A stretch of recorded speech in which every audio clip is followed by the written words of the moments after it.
Narxi qancha buni narxi? Aka kelishtirib beraveramiz, xudo xolasa. Chiroyli narx chiqaryapmiz. 1,5 sotuvli kottej olib, bir 5 ta xona, shundoq bosib o'raydigan joyi. Buni ichini, fasadlarini, uy remontlarini ko'rsanglar, aniq bitta like bosib qo'yishinglarga arziydi. Kanalimizga obuna bo'lib qo'yinglar, narxini chiroyli chiqaryapmiz. Uyimizga kirib boramiz. Xullas, mana uyimizga kirib keldik.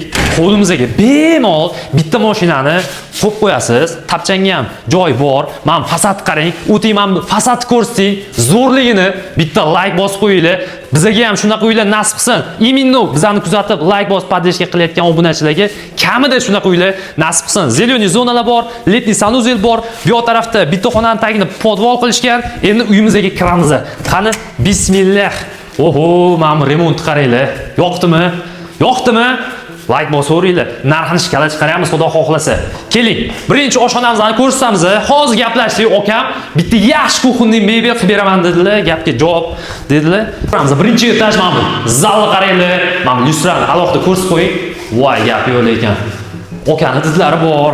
Xo'p, bu yoq tarafda bitta ota-onalar uchun родительский spalni. Bilasizlar, qari insonlarimiz nuroniy onajonlarimiz tepaga chiqib tushishga qiynalishadi, shu sababdan ham bitta spalnini shu yerda qilib. Birinchi etaj umumiy sanuzel ko'rishinglar mumkin. Dushovoy formatda qilishgan, kir mashinalarga joy tashlab ketishgan. Unitazimiz ham shu yerda. Endi ikkinchi etajga chiqaveramiz. Eng asosiysi mana zinaga e'tibor beringlar. Kottej olayotganda yog'ochli zina bo'lsa, tepaga chiqamiz. Ikkinchi etaj, bu yoq tarafda bitta spalnimizni, bolalarniki detskiy qilib qo'yamiz. Bu yoq tarafga o'tamiz. Mana registrlar bor. Uyimizda ham teplый pol, ham radiator bilan jihozlangan.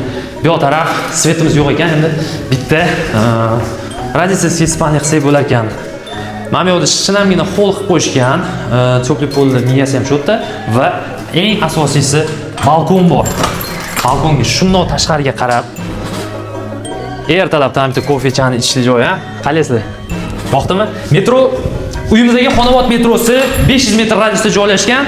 Endi transport qatnovi ba'zida mashinasi yo'q bo'lsa, bolalar maktabga borib kelish qiynalmaydi degan savolga javob. Yo, yana bitta ikkinchi etaj zal yoki spalni qilasizlar. Xullas, uyimizda 1,5 sotuq, 5 ta xona, bitta hol, podval, letniy sanuzel kuxnalari bilan birgalikda narxi $135,000 pastda raqam qoldirganmiz. Shunga o'xshash variantlar profilda o'tib ko'raverasizlar. Rahmat hammaga.